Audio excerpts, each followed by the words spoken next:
Hi, we're Fridays with Bryan here. It is Good Friday, April 3rd. I'm here with Carolyn Hutchinson. Hi. With How you doing? Medina Media How you doing? Productions. Yes, Medina Media Productions. AKA Carolina from Medina on Instagram. We are Hit me Good up. Fridaying it. What's Good Friday to you, Carolyn? Oh my gosh. Well, Good Friday to me used to mean that we were going to get off school and we were going to do something fun, and we were getting ready to either, when I was a kid, go Easter egg hunting and have some cool stuff going on at church, or like some Easter baskets at home. Or when my kids were younger, it was so fun to like hide Easter eggs and do all that kind of stuff. You know what I mean? But lately, I mean, this year, it means a lot more to me just because of where I am with my walk with Christ, and like Easter and the resurrection of him coming is like emotional for me this year. So yeah, so it means a lot different things to me this year than it has in the past, for sure. Same here. Yeah. I think maybe like, I don't know, 25 years ago, I played Jesus on the cross at a church. No way. Do you have footage of that we can put in here somewhere? There's footage of this. Oh, we've got to find that. My 18, 19-year-old self was in a loincloth, naked in a church with pieces of meat laid over me like I was whipped. Oh my gosh. With red-dyed carrot syrup as blood. No way. So And you were I literally was the passion of the Christ. Nailed on a cross. That's crazy. And what does it mean to you now? it means Fridays with Bryan. Here we are. You're of FWB. That's Fridays with Bryan for all of you who don't know what that means. Well, but we are here. We're here to be your friend. And ooh. Fridays with Bryan, FWB. Hold on a second. Yeah. You know what it makes me think of? Tell me. SWV. Do you remember them? SWV. I get so weak in the knees, I can hardly speak. I lose all control. Oh, yeah. Come on, don't you remember SWV, Sisters with Voices? I know the song, but I can't. I just jam. had a moment there. I'm sorry. Humming is good. Like Humming I said, is good I'm for your on mental one. health. I really am. I'm so happy. Okay, tell me. Give me what I on don't one know means. what it means. I've had so many weird, bad things happen to me this morning, but I'm just like, cannot be phased. Oh. I don't know what that means, but if you need some positive energy today, hit me up. I got lots of it. We have it. I think I have epiphany. been. Give me it. Seriously. I have an Just now. epiphany sometimes in the middle of the night, and I got to get up and go. I'm getting better with the buttons. I'm getting better with the dad jokes on air, so keep them coming. So I was thinking about this. So this will actually air 2 weeks from today. So if you're having a bad day or there's something bothering you right now, Bryan, Yeah. what I wanted to think of is 2 weeks from now, Caroline and Bryan. Where are you going to be 2 weeks from now on this topic? The thing that is weighing on you in the back of your soul, in the back of your heart, whether you want to share it or not, whatever it is. 2 weeks from now, Yeah. where will you be with it? Like for me, there's a couple of things I need to figure out financially. Like I'm trying to figure out some money things. I'm an entrepreneur, bro. It's always like that. We're always trying to hustle and figure out some way to do this or that. I am always feeling, but it doesn't make me feel heavy anymore. I feel light. I feel like it is going to pass. And I Resilience. think to 2 week forward, Caroline and Bryan, like these things we're probably worried about right now will be a thing of the past in 2 weeks. Yeah, I try not to spend time in worry, so I don't have a practiced worry. I love that. I How don't. do you do that? How?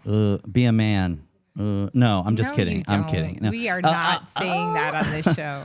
I'm. It's a. Because It's a you joke. are It's a joke. so beautiful of a person. I try, but it is a resilience building that you start to have to believe in exists. Like the things that you've gone through, the places you've been, and you start to realize that you have experience and power in the world that the world has convinced you don't have. to keep you in places, or because they're afraid that you're growing too quickly. It's it's a lot of we're all survivalists. We're all children of survivalists, and history of survival as humanity. We are these biological beings who have been forced to exist in patterns that are not biologically sound. And like this is stuff, when you start talking and breaking it down, like this isn't talking about your belief system. It's not talking about your religion. It's not talking about politics. It's talking about like biological systems operate in only a few ways that are healthy and harmonious. Right. And when you start to dissuade the body from those, you then will create all this downstream effect of symptoms that we then have been convinced are normal, and that we have to build all this scaffolding against instead of dismantling the scaffolding, getting back to who we are, and then going, oh, I have the opportunity to grow this way. It's like, have you ever put a plant in a cabinet with like a seed, and you forgot, and it got wet, and it grows in the cabinet, and you open the cabinet and you're like, whoa, it's like pale and crinkly and weird, but it grew. And then you take it out from there and you actually put it in the sunlight, and it starts to turn green, and it straightens out, and it points towards the sun like a plant, like a plant. Yeah, let's just like a tree. But anyway, it grows. Photosynthesis is an amazing thing. Changes, and it reclaims its power. And so for me, we are beings who have been raised in a cabinet in a lot of ways, and I think a lot of us are more safe in feel more safe in the cabinet, and just need to be put out into the sun some more. And I'm telling you, Fridays with Bryan is not a replacement for going outside. It is a sunshine inside this little screen that you're watching us on. And I believe that is the energy we're trying to bring from Everything Frederick. Yeah, it's something you can stream while you're having a picnic at the park, if you'd like. Yeah, I don't know exactly what we're always going to say on here. Everybody's like, what are you going to talk about? And I'm just like, life. I'm on the way here today. My oldest daughter texts me, do you want to meet for brunch? And we're supposed to film at 12. And it all worked out that we could meet for brunch with my oldest daughter, and my youngest daughter's back here, Bella, and we got to meet with Haley today and just see her and spend some time with her. It was unstructured. It just happened, and it was just necessary to happen today. And let it happen. That's beautiful. It's just you're so blessed. Getting to sit down and sit across from these two beautiful beings and know that, like, the only reason I'm sitting here in front of you as a Fridays with Bryan person is because of the heart that I solidified in when that little girl was put into my hands. Well, we're also here because of our sponsor, Shannon Flannery. Yeah, absolutely. And the home of Everything Frederick, where we're filming at right now. So I was thinking, I appreciate her for bringing us here. Oh my gosh, she's such a blessing to both of us and to our community, let's be honest. But so I was thinking about what you were saying when you were talking, and the other day I had a moment where I was walking my dog. She's very she smells everything in the woods. She smells rabbits, she smells squirrels, she wants to go chase everything. And I saw this little rabbit with a white fluffy tail, and I was like, that rabbit, it's so crazy the way that rabbit was designed, okay? Because it has this bright white tail that makes it an obvious target. Whether you're colorblind or not, you can see this white thing moving when it tries to run away. But it also was designed to be very, fast. Quick, yeah. Fast as heck, man. These rabbits would be so hard. Even if I let go of my dogs, highly doubt they would be able to catch a rabbit. I've never let them try, but I'm pretty sure that they wouldn't be able to catch a rabbit just running after it, even though they could see it. So what I'm getting at is that God's design, the way I look at it, what you were just saying, the way that things are designed, we're designed to function in a specific way. If we don't, we are the weaker of the pack, if you will, right? Like in nature, Yeah, an we will. animal that's stronger and faster will be able to catch a rabbit. That's why rabbits get eaten by fox and by smarter animals and owls and eagles and things like that. But there's a design for people too, and we all, like, some people have superior ability to help others and be empathetic. If they're not sitting in that power and they're not finding their calling in their life, I feel like that's when people feel that stuckness, right? Yeah. They fall into these categories that they think they're supposed to be in because their dad was an attorney, they need to be an attorney. Or because, their dad was an alcoholic, they're an alcoholic, like, I feel like we get stuck in these patterns, and instead of breaking those cycles with healthy habits, we tend to do what is normal and what is comfortable. That's Right. human nature. Right. And we're we are socially our own conditioned to honor thy worst father victim. and mother. Yes. There's a lot of stuff here that ties you to bad thinking in a way that is why I think it lasts for so long in our society.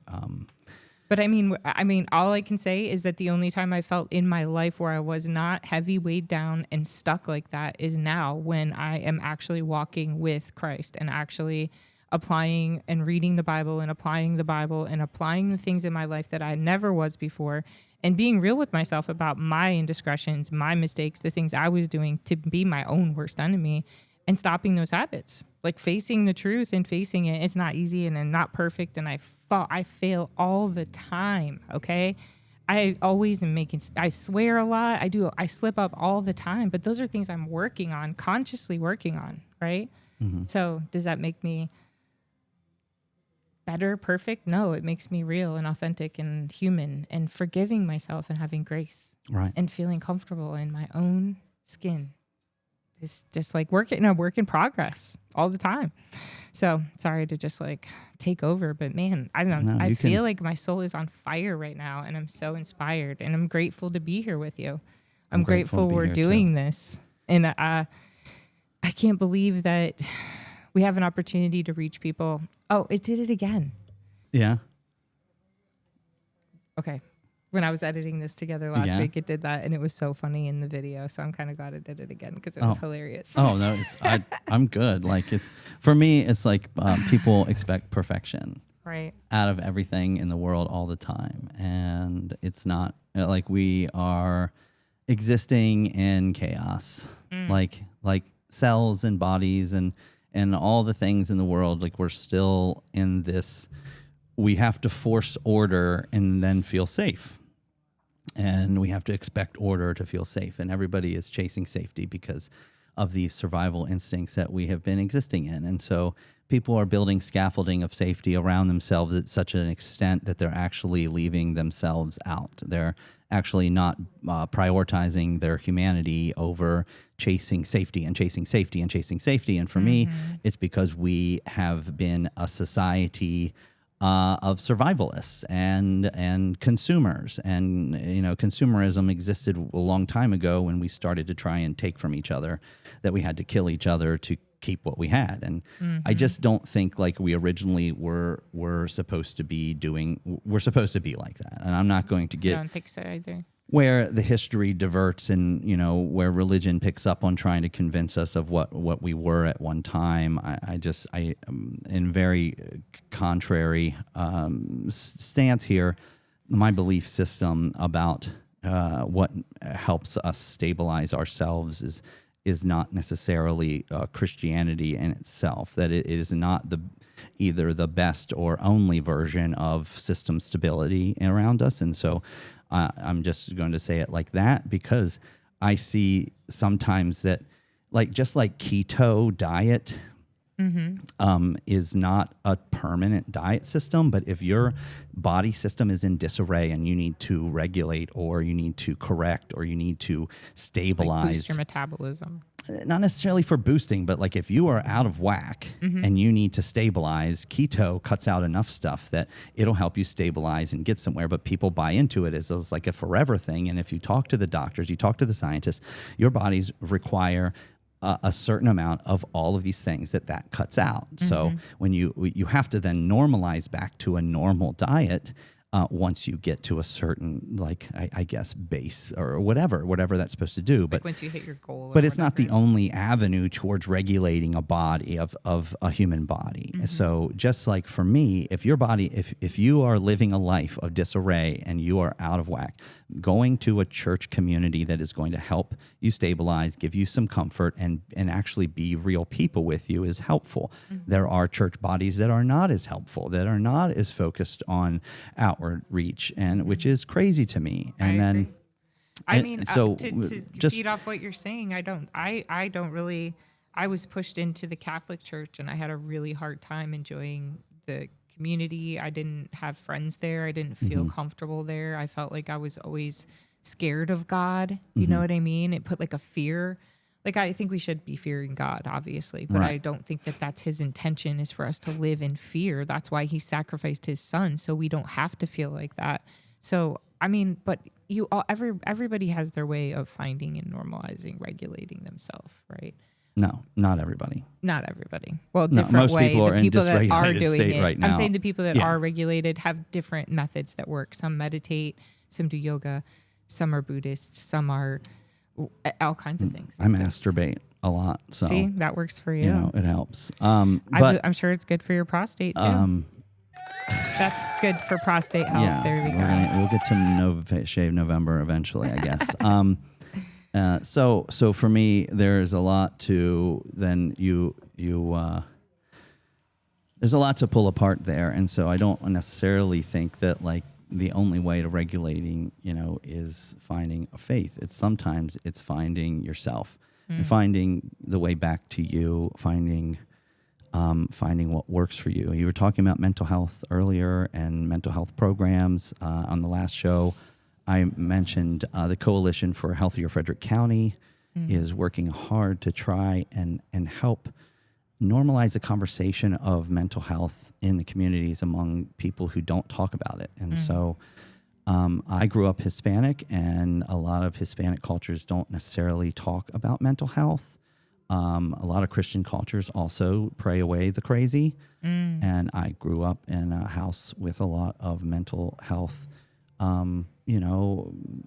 issues, mostly because if you look back at the trauma and the lifestyle that we came from for generations before myself, we were experiencing like deep trauma that was not being communicated or talked about or expressed. So it was just being buried and buried and buried and buried and buried and buried.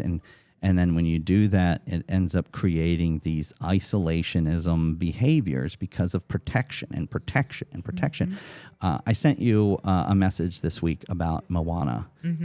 And the song that starts, "I'm a girl on an island." It's a little grandmother starts singing.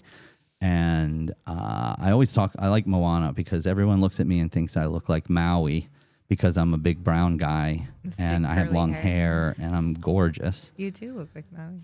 But I'm Moana. Like, I was raised on an island of thinking at the end of a road in this community that was closed off of thinking from some of the outside world enough. But then I was given these opportunities to explore. And I'm an explorer. And I'm out here and I've been pushing out in the world, exploring and trying to understand, why was I taught so many things a certain way? But when I see them executed like this in my own family and outside in the world, that they actually are causing more issues than good. And so I started to try to figure out, and looking back on who I was for my whole life as this person growing up in the world, I have explored being a human in a way that I don't think everyone is doing. And I don't know. Well, I want to ask you a question. Yeah. How many people in your family have done a podcast, or in your history of people that you're in, in your circle? Just me. Just you. And how many people have been on stage as a comedian making people laugh? Me. Right. Yeah. So, I feel like you are what you believe.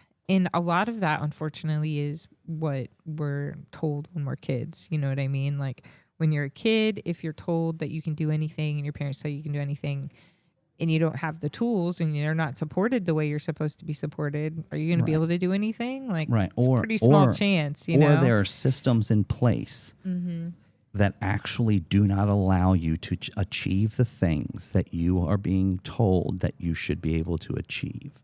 And so for me, and this is something that I've been able to see over a lifetime from being a brother of sisters, watching movies about princesses and all of this stuff, all of this encouraging talk towards young women, and then having daughters and being a man in a world, and all of the things that are being told to young women that they can achieve and do in these stories, I can do. And I can use to my benefit because there are no hurdles in front of me at all in comparison to raising young women. And so for me, is this, like I talk about being neurodivergent or otherly, spectrum thinking. I'm a loving on a spectrum and I'm thinking on a spectrum because the things that we were told focus so tightly into maintaining survival personalities that they're actually destroying society as we're doing them. And so until you start to go, why were we doing this in the first place? Who created these systems in the first place and why? And why, as a man of daughters, am I like, I can't tell her that without showing her this? And I was talking to other fathers of daughters, and something that I see is that if you're a father of a daughter and you're walking her out in the world, just like my white dad walked me out into the world, and then now I walk into rooms and people are like, "You're too bold as a brown man to walk into here," and you start to realize that there's something that when I bring my daughters along, because I just had lunch with Haley at NOLA up the street. And I'm watching her just handle the world because and I'm not taking all the credit for this, but I was just like, girl, I am so proud of you. I went out there, she's splitting the check, she's knowing people, she's doing this, she got the table. And I'm just like, and I'm just like, I just looked at her, I'm just like, that's awesome. And then I have my little one here and I just bring her with me because as a father, and I've talked about this father energy, but fathers in the world are so important. They're not irreplaceable because they don't show up. So something replaces them, and it's moms a lot, even in households where dads are there. But for me, when fathers show up and they bring their children into the world and they show them, I can take you here, look, it starts to help everyone see that the world isn't as dangerous as we're all convinced it is, sitting behind screens or just sitting away from actually interacting with the world. Yeah, I mean, I'm not going to say who, but I was with one of my girlfriends this week for a little while. We were talking and she was expressing to me all the problems she's having with her husband, and his social anxieties are keeping her kids from being able to experience life right now, to the extent that they want to go on vacation somewhere to like Ocean City, and he doesn't want to go because he doesn't want to be around all those people. You know what I mean? Yeah. And I mean, to me, that's just devastating. So, but I was like, listen, you as the mother, I feel like, and she's like, I feel bad for even thinking of going without him. And I'm like, don't feel bad. It's your life too. And it's your kid's life. You know what I mean? Like, just go make plans, try to encourage him to come, but don't stop living because of his social anxiety. But I mean, I don't even know what to say to her. Like, as a man, he has a struggle. Right. Just being in a space, like even going to a family event where there's going to be more than like 10 people there that are not from his home that he lives in, he's uncomfortable and doesn't want to go. Right. So they're, either fighting the whole time to get to the point where they go, and then, or he just doesn't go, or they don't, none of them go because she feels bad leaving him. I can tell you, I've heard this exact story.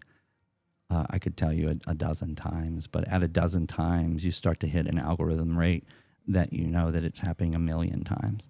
Right. And, All over. and so you start to realize, and then you look back and you're like, did I experience things like this? And there are My moments. dad was definitely like that. Remember me telling you how he lives right now? He Yeah. literally is like closed himself off and finds peace being secluded in a little dark corner when he has this beautiful 25 acres with a pond he could be sitting and Right. looking at and enjoying. And so like I can't, like, we went lots of places, but it wasn't without a lot of let's just say rigmarole sometimes. Wow. But also getting the chance to grow up going to Venezuela as a little boy. It gave me an experience as a child right I love next. this guy's vibe. Sorry, but Yeah. look at him. Peak people watching peak. I Sorry. getting to Going go there as a along child. to these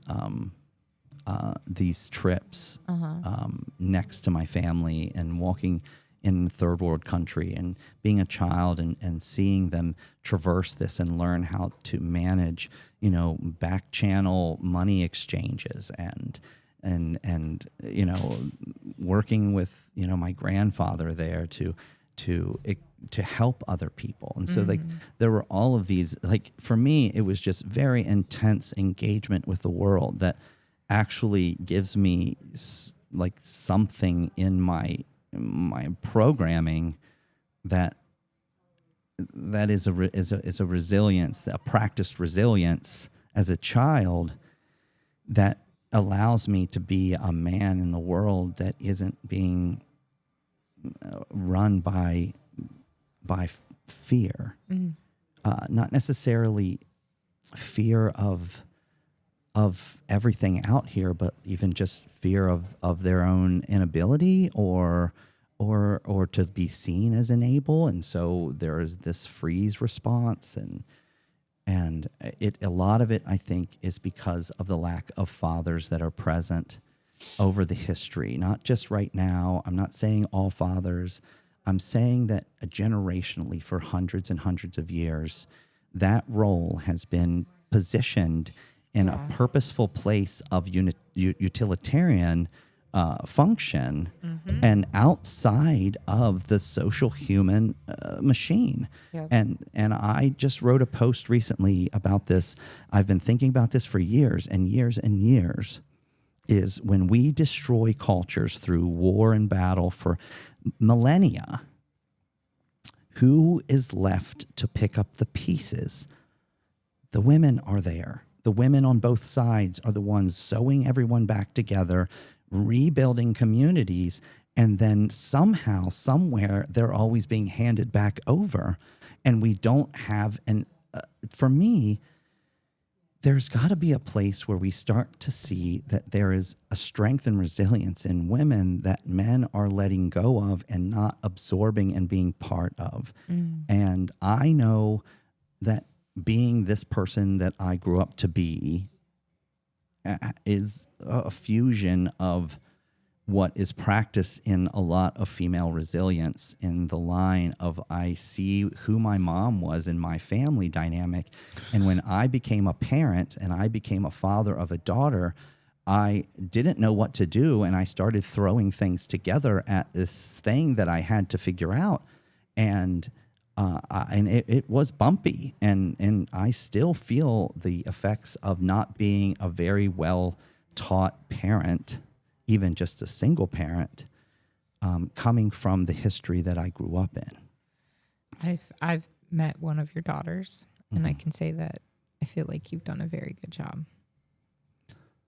Well, it's taken you having. should be very proud of it's taken having an older the daughter fruits who of your labor. Very much tells me, at times that it was difficult, but also that, there are good things that came from it. And 100%. I know that the resilience that I have in who I am as a father is something that a lot of people in my world see and feel. And I know that because the world is algorithmically experiencing a lack of fatherhood in the roles, even when they're there and have their hands on you, it does not feel like loving. And that I have many women in my life who have come and gone or still are in my life who are appreciative of just the hands that I have shared in love with them, from this heart that I have. Hold on one second. Let's see if I can get this to see how it's like. Yeah, tilted. I see it's a little tilty, but I think this it's is just off balance. this for me is how you grow something new. Oh, it's going to be fine in editing. There we go. Okay. Oh, we don't. It's. I'll meet up with him soon. Well, Next time. yeah, Jamel. I appreciate you, my man. Thank you for Yeah, absolutely. I'll See get ya. I'll get all your info, but I have some big thoughts I want to share with you soon, my man. Yeah, I'm glad we got a chance to meet today. Yeah, this is what happens at Everything Frederick. We're meeting new people. You know, I just met Jamel. He's a dual diagnosis substance abuse counselor, Jamel Freeman, and a social consultant in the community. He's out here building change, and he started talking to me, and it just felt like good timing to meet somebody. So this week I was on Everything Frederick, and I left a comment to talk about this workshop I'm trying to build. Somebody posted that they have a family member who's struggling with substance abuse, and it just seemed more of a social support situation, because this person sounds like they're living a life that I see hundreds and hundreds and hundreds of people live. But yeah, she's seeing a pattern that for me, it seems like a relational issue, that he's not able to find a place to relate with the world around him in healthy ways. And a lot of that has to do with relating to yourself in a healthy way. And so I just posted in there that I've been building a men's workshop, that I'm looking to get 10 men in a room at a table to sit and start to talk about the things that men need to talk about to start to make changes in their own world, and start to bring support systems towards them, and not push the world away from them in just their daily habits and daily behaviors. And so I posted that person emailed me right away. And then later that day, another person saw my response and emailed me about her husband, who she believes, if he could just see that I have this, that he may be interested in joining. And so this workshop, it's called The Social Mechanic, and it is a workshop that is not necessarily, I'm not here to be your buddy. I'm here to help support growth and help start talking about hard things. And it's going to be a safe place. And I want to feel like a friend, but I also want you to find the friend inside of you that you've been missing, and start to help grow yourself into a community around you. That you all have your own worlds that you're in, and you need to start watering and nurturing those worlds in support of them for yourself, rather than in believing they're meant for you. And that, I think, is what a lot of men have been taught, is that the world is just supposed to meet them, and then that's our legacy. That's like we're entitled to that in this whole history of humanity. And for me, like, I think men were supposed to be working side by side with women in nurturing the world around them, not just being this one-minded entity and leave all the rest of it to the women in the world. Yeah, I mean, my parents, that dynamic was definitely there, where my mom was always the one figuring out everything, and my dad was just kind of like, literally felt like he was just there to work and make a paycheck. That's what it felt like. He didn't really decide where the money even went most of the time. It was just like a weird dynamic, like watching them. And I feel like I didn't want that for myself. You know what I mean? I didn't want anything like that. So I've struggled. That's one of the things I've struggled to figure out. But if you go back to talking about mental health support, like you were saying a few minutes ago, I did want to touch on that for a minute. Yeah, longer. I want you to have the space for that, and then I mentioned to someone I was going to drop their business later, so in regards to mental health as well. So you do your thing. Let's have a conversation about it, because so for me, I wanted to just share my journey for mental health. It's been a long, long road. I mean, it's going to continue being a battle that I have to fight my whole life. It's always going to be this like dragon I have to slay and keep working on it. I feel like there's this cool 3D dragon that's like a printed dragon here. I'll probably spill my coffee, but I'll show it to you anyways. But yeah, look at this beast. That's wow. wild. So these are the kinds of things that you can buy here in the home of Everything Frederick. Right. Really We're cool. slaying dragons here, people.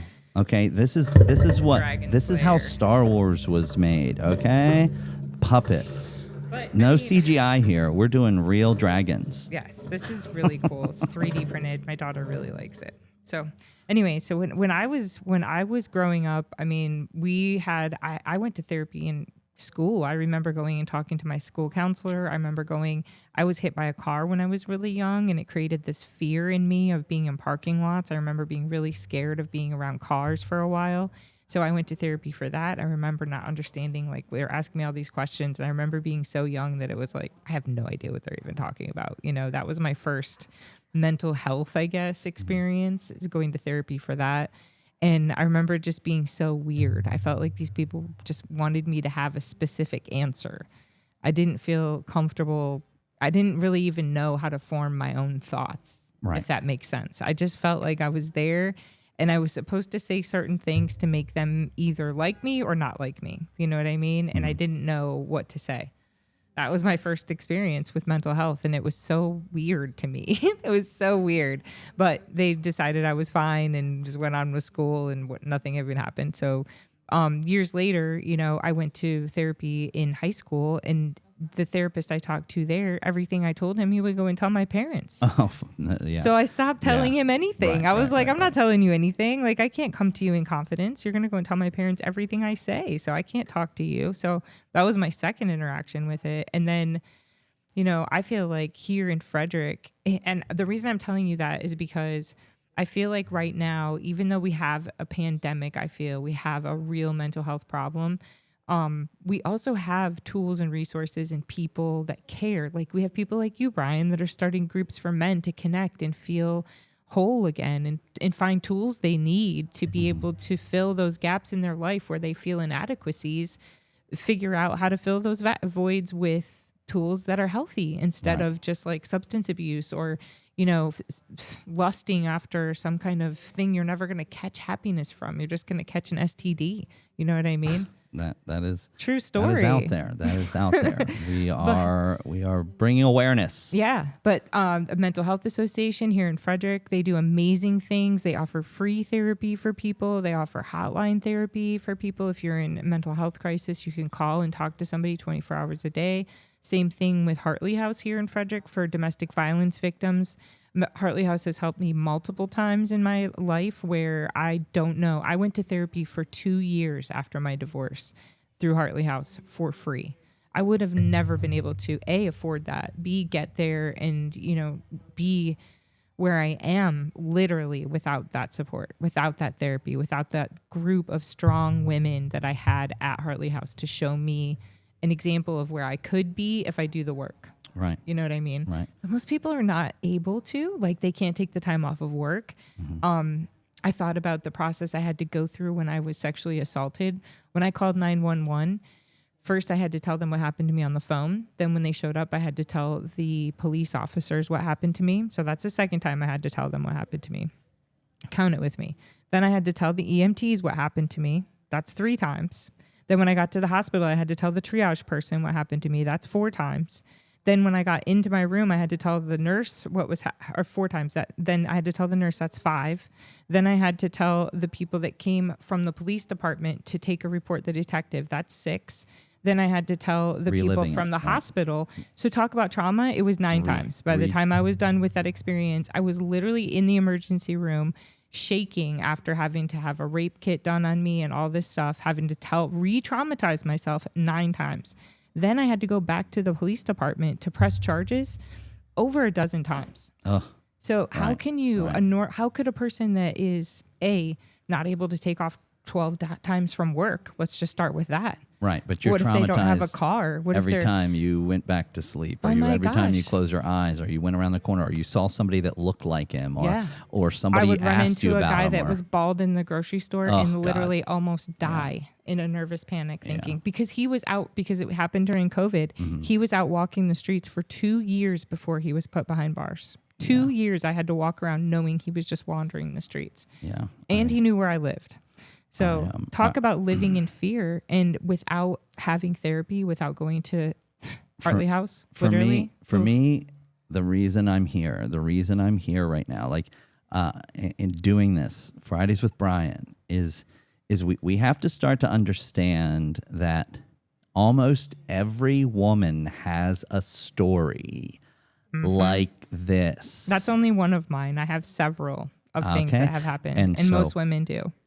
Ask any man if he has a story of assault by a woman, and the numbers are vastly, vastly different. Right. And then you start to look at how many non-existent. Right, not non-existent. I'm not going to say that. There's some tough ladies out there, and you can give me a call. I've wanted to assault some people. I'm going to tell you just honestly. I grew up with strong women and strong women like me, so I'm good with that. One strong woman friend of mine, gun show. Probably one of my favorite strong women out there. She's a comedian. Just posted public about a very recent within this week assault that she experienced. And I'm talking about it in this way, but I don't need to call out any more than this because it's already public and she needs to talk about it publicly. Yeah, it helps. It helps call attention to it. But the other side of it is if you keep it in your head, the torment that was done in one moment stays yours. And that isn't that. And so when you put it out in the world, it doesn't make it go away. But boy, do you give it back and you make sure it is known. And then we can start to choke out this sickness that is going on around us where violence is being done and nothing is being done about it, so that we have to have so much infrastructure underneath the society that's already collapsing just to support the women that are surviving the men that exist in the culture. So why does every woman have to survive men? And men are just like, we're just going to keep going. Right.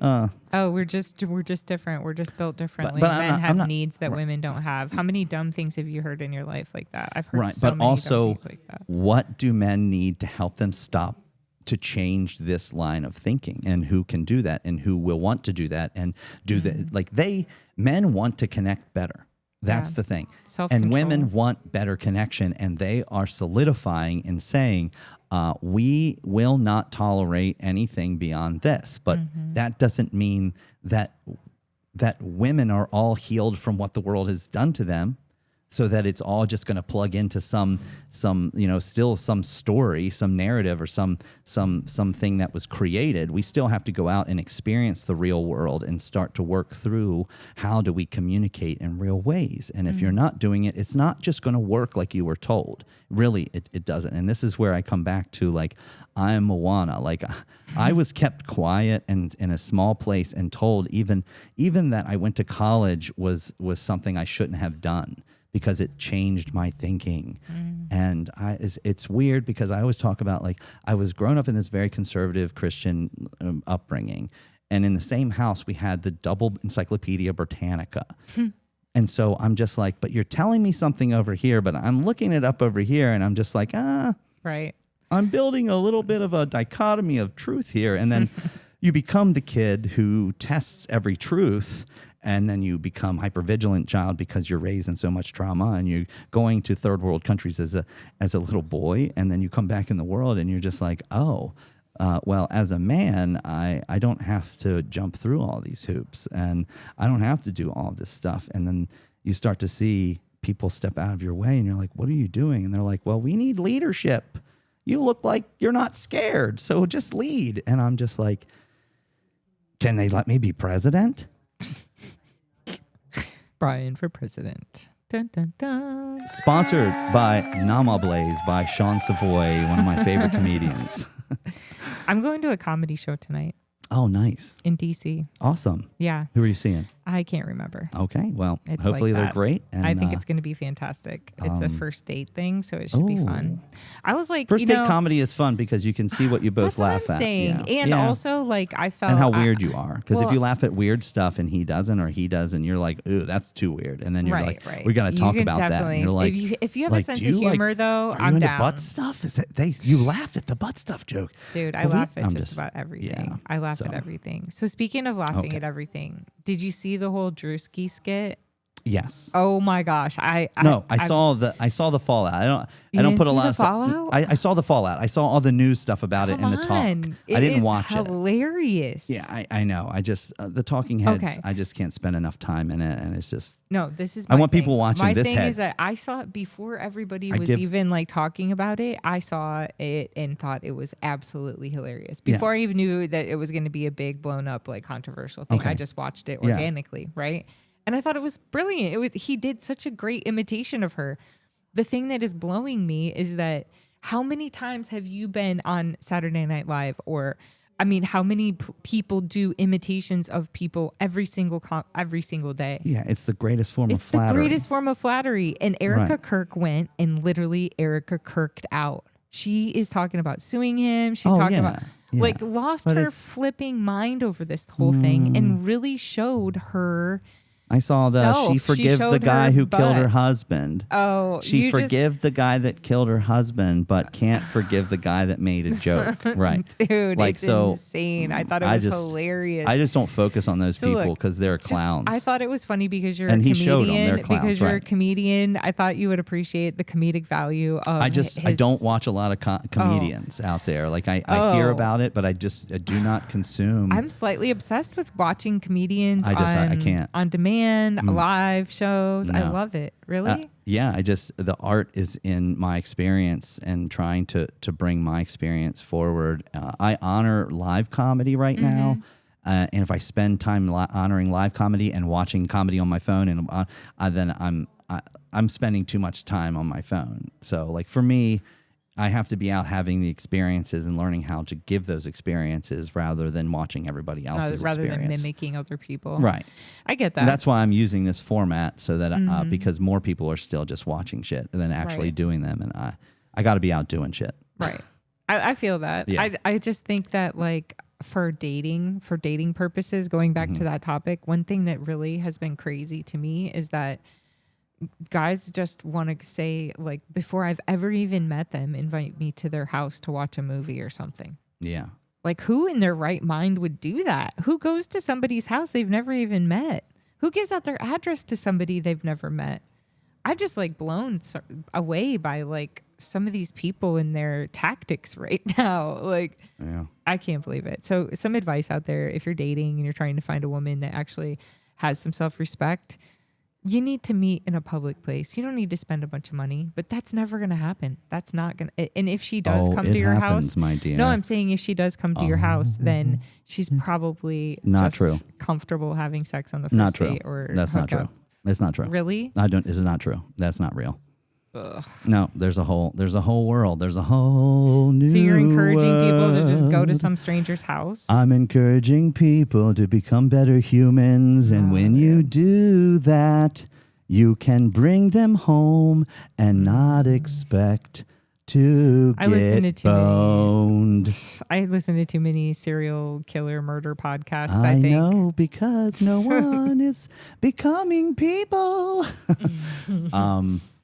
But that is the key to the rehumanization project, and that word rehumanization. I bring people back to my house all the time and do not have sex with them. So I'm not talking about sex. I'm talking about stabbing you with a knife. No. Like, I don't stab your organs. them with anything else either, and I don't suggest people going to anything else. I don't suggest people going to other people's homes right now. Right. I do not believe that we are sustaining enough men to bring you back to your house on first dates. I think that we are in a place where you are correct, but I'm saying that there are men who are trying to create systems where this is normalized and we can get back to it. And I'm telling you, raising daughters and showing them that I can have people come into my life and share time with them and open up my home and show her that this exists, and then manifest it is real. And I do not believe that there are enough men in the world who can do it, but I do believe men want to get there. And I don't believe they're shown enough non-sexual intimacy and practicing it. Right. That there's not models of men for men. There are models of men for destroying the world around them and then thinking it's okay. But that's the model out there. That's your Andrew Tates. That's your Nick Fuenteses. I don't watch these people. I do read and I hear their names. I've seen clips and I've watched little pieces of documentaries on them. And I cannot spend my time focused on the detriment of society when I need to be out here trying to figure out how to change it. And that is literally like, if I could run a presidential platform for the next 7 presidencies that I could maybe become, that would be what it is. I'm here to help just change the programming in the matrix so that we can exist in actual harmony, so that I can let this girl out here, I can just believe she's going to go out there and the people around her are going to embrace her. You know, like I went to Bushwallers the other night and my daughter was there and I met up with her. And she got to meet people that I've known for years who are just like, your dad said the warmest, kindest thing to me. And then that girl has a sister that my daughter is hanging out with. And she's hanging out with the kid. And I'm just like, oh, you found the energy all on your own. And I just sat back and I just watched and I'm just like, she's making friends. This is awesome. And I'm out and she's in her 20s and I'm just like, this is cool. And we could hang out here. And it wasn't, and she went and did her thing. And I just, I'm telling you, like, but you said something and I wrote it down and I don't want to take all this, but you're good. You were mentioning about the support systems. And you wrote, I couldn't be here now without groups of strong women. And I can tell you from a little boy, I have known this and I have been building a world around me, a support system. And most of my support system is women. And I've learned that if you want healthy support systems, women must be part of them because men do not build as many as often as supportive in the ways that we need it. Like boys clubs that protect you from doing dumb shit and make sure that no one knows, those aren't support systems. Okay? That's a cabal of whatever's going on in the top ranks of this country right now. I'm talking about true support systems, and I have support system in the world, and I appreciate it, and it is mostly women, and I know that I build safety for them, and I have had to hold myself in a place of believing that if women can have support systems of women and see that that is what is out there to be supportive, then damn right, men should be able to also build support systems of women and not have to become these sterile individuals that martyr themselves because the world is told that this is how it's supposed to work. That is adorable. They're scared to have feelings. They're scared to have these feelings. Dogs out here are there's ridiculous. A bunch of people with dogs and they're freaking cute as heck. Oh my gosh, puppies. Okay, well, I wanted to say just really quick that you have a support system in me. I am always there for you. Like I said before we started filming, like anytime you ever need a friend, you can always call me. Anytime, day or night, middle of the night, call me. I'll answer. And I don't think that enough people make that clear to their friends. I don't think that enough people say they love each other. I love you, Bryan. I think your soul is beautiful, and I love being here doing this with you. I think people need to be more comfortable showing people their feelings and expressing themselves. And so one of the groups of strong, beautiful women that I was talking and referring to right after my divorce was this lady named Apurva. She was down in Tyson's Corner. She's a fashion designer, and she had a group called LADV, which was Life After Domestic Violence. And her and I had a fashion show that we put together, and we had all domestic violence victims as the models. We raised a whole bunch of money for a couple of women that were in a really bad place for the fashion show. And getting up on stage and talking, I could show you that video. My voice cracked like 4 or 5 times. I almost cried a few times, but I got up there and told the women how proud I was of them, and telling your story and having people supporting you as old as the story is, it really, really, really does help. And having a circle of people you can trust to be authentically vulnerable and express your feelings it is such a powerful position to be in. If you are a strong person and you're in a place where you feel like you can absorb or you can be there to support someone, I encourage you, if you feel like, even if you just lend them an ear, say, I'm here for you if you need me. Right. That is what we need more of. We in need this presence. world. That's what that. we didn't have when we were little. We were sent to our rooms. So giving presence to anybody, just being there, letting them know you'll be there.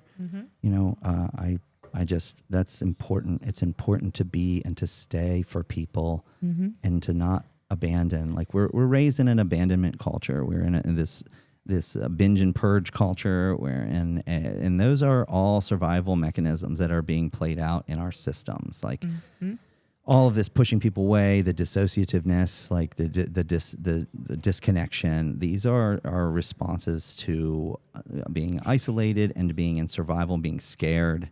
Yeah. And when you start to see that those are the things you're doing, a good thing to do is to just reach out or say it out loud. I'm struggling. Say it out loud. Like, I was talking earlier about how we used to say, like people say, like you'll jinx yourself if you say the thing that you want out loud.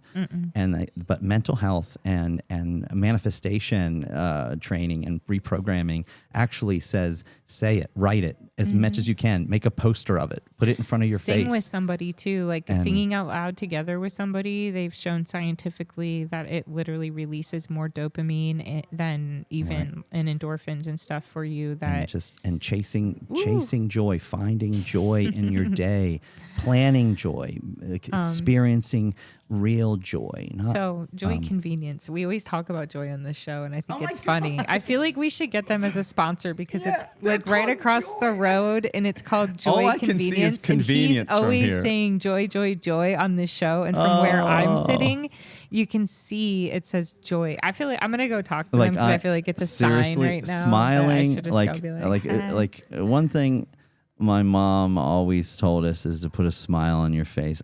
She would go, Bryan, what did you drink? Lemon?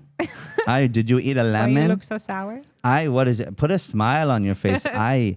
And so, well, I would wanted to just give one little thing, a challenge. Okay. I'm challenging all of you. I hope you're watching. Are there people watching? Please watch. There's going to be people by next Friday when this airs in 2 weeks. There's going to be a lot of subscribers. But anyways, I'm putting that out into the existence of the world. Oh, it's out there. I'm happy. This smile is going to bring people in. This one. So my challenge is, I want to challenge all of you to find something to serve in. And I'm not talking about necessarily going and finding a nonprofit or something, but find a nonprofit would be fantastic. But even if you have a neighbor that you know needs some help cleaning up their yard this spring, go for an offer to give them a hand. This is my challenge for you. And and when you do it, post it in the comments. Service. And please send us. We're gonna have our social media pages up. Please go in and send us the post, picture, something if you want to be in our contest. And what we're going to do is start giving away some Everything Frederick swag from the shop. Yeah, absolutely. So if you guys go on there, tag the home of Everything Frederick and post some pictures, just go in and write in the comments your story, and let's give it a hashtag. What do you want to call this? Oh my gosh.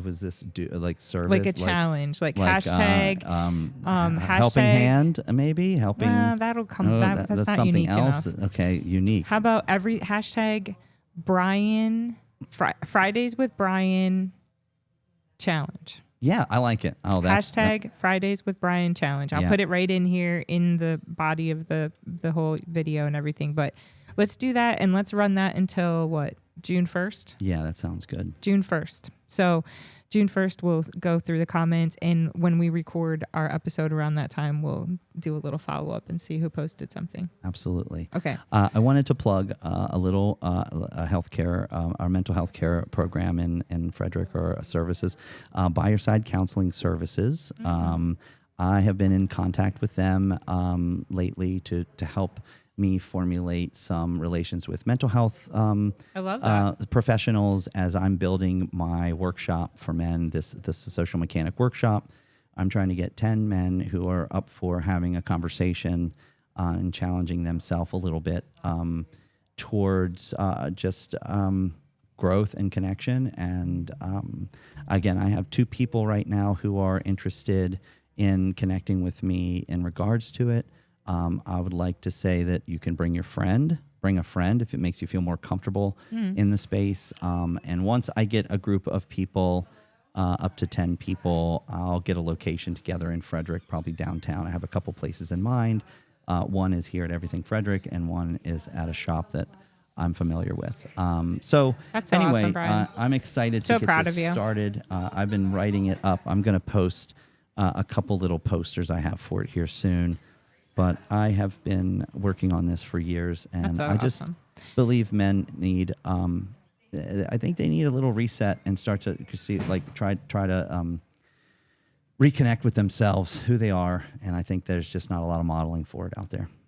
I wanted to say that I'm really proud of you, first of all. And, you know, it takes a lot to go from just having an idea and having something you want to do to like actually getting to a point where it's happening and you're making it happen. And, Yeah. you know, just take it one step at a time. You know what I mean? Mm-hmm. But this is Autism Awareness Month. I don't know if you knew that April is Autism Awareness yeah. Month. And I just posted today on my LinkedIn on Good Friday that I was asked to join the board for marketing director for a nonprofit called Lucky and Blessed Fishing. And it is a group that takes disabled kids and adults fishing. Mm-hmm. And it is so exciting. I'm super proud to be a part really of it. Great. And so that was kind of what inspired my idea to challenge you guys to find something to get involved in. Whatever your skill is. You're good at lifting things. You're good at drawing. Maybe you're good at making phone calls. Maybe you're good at whatever. There's so many ways you can use the skills and use your calling for something that will fill your cup. Fill your cup with joy. Yeah. And if you don't have a calling, start learning somebody's name and going out in public and saying hi to someone new every day. And it will start to condition you towards more, give gratitude every chance you get for every moment. Smile and make eye contact with random people. I love doing that. And give yourself joy in the ways that are supportive, you know. That are convenient. Find your way to new hugs every day if you can. And keep those going. This is daily. You have to do it daily. We are in a place where you have to make daily choices to be a human. And a lot of it is, you know, I think, you know, sometimes I'm a little bold with what I know to be what I need to stay human and feel human. And it's to stay connected. It's those moments when I feel like to disconnect, to just say hi to someone, give somebody a good morning. And, you know, it doesn't mean everybody's in the same place that I'm in. And so you have to also try and be patient with the world around you. Give grace. I believe every day that we should be connecting and saying hello and finding places to tell people good morning and wishing them well in their day. And for me, it's like reparenting. Feels you good know, too. Every day I walk out in the world, I have people look at me like I'm the dad that they never had. I can tell you that I own it. It's real. I see people, and sometimes I just pat them on the back. I have men bump into me with like bro bumps and stuff all the time, and I don't even know them. And I like this guy I work with the other day. He came up and he just started talking to me, and he just like razzed me and like arm barred me right in the belly, and he's chuckling and laughing, and I looked at him like, "You've never touched me like that. How dare you?" And like, it wasn't. Again. It wasn't. Yeah, it wasn't that. It was just like he's a former police officer, and we've had some like tension, and so like it's this watching this breach of you know, barrier and boundaries, and see him become those moments. Almost this playful, like he's in his 60s, but he used to train men in combat, and he is not doing that right now. And he did that, and I go, "You miss wrestling with those guys, don't you?" and he's like, "I do, I really do." And to me, if you look at where a lot of men are today and where we were as a tribal people, we wrestled with each other and we touched each other and we were close to each other. And in a lot of ancient cultures, and I'm not going to go too deep in this, pun intended, men were a lot closer to each other. Right. And it was normalized. But I'm not pushing any agendas here. I'm just saying we are so far away from each other in general. We have to start finding our way back. And that is this idea of rehumanizing us towards humanity. We are connected people. We're supposed to be touching. You know, I have female friends who girlfriends come up and jiggle their breasts in front and say, "Hey, baby, how you doing? Let's." And like, you know what? Like, I'm going to build that. And like, you know, I'm telling you, like, I'm the kind of guy, I don't want guys' hands on my chest. But I don't mind giving a bro hug or anything like that. Right. But ladies, if you want to come up and jiggle these tits, they're here. Okay. These fun bags. Yeah. I'm telling I Bryan, you're so silly. I'm silly. But you're silly.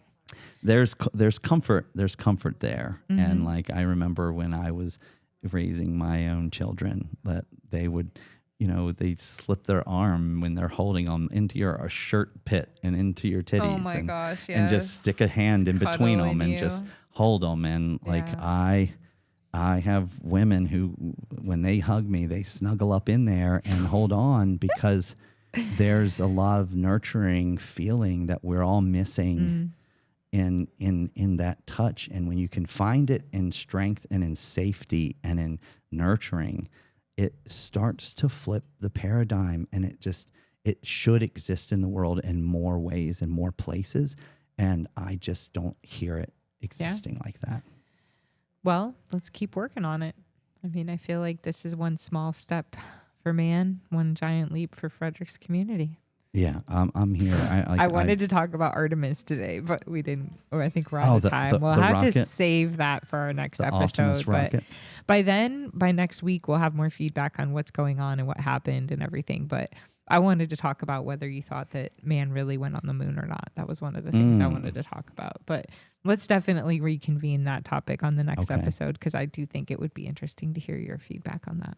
All right. Yeah. There was a little pizza boy on the way up here. His mom got him pizza, and he was yelling, "Pizza, pizza, pizza, pizza!" Just because she had pizza with her, the joy he had about pizza.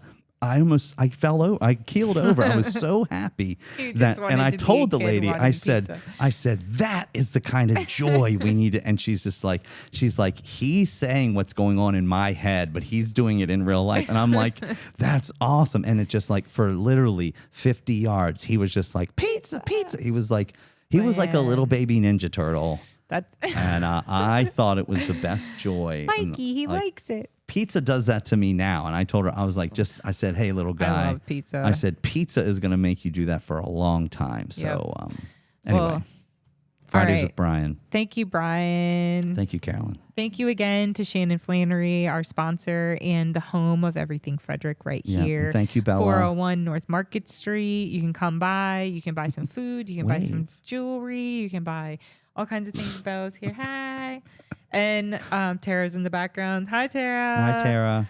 So you can come by. They have their business hours on Google, or you can check them out online. But yeah, until next time. All right. Thank you. Bye, guys. Bye. Thanks for being here. This episode of Fridays with Bryan is brought to you by the Goddess Group and the home of Everything Frederick, right here at 401 East Market Street in downtown Frederick. Stop by and say hello.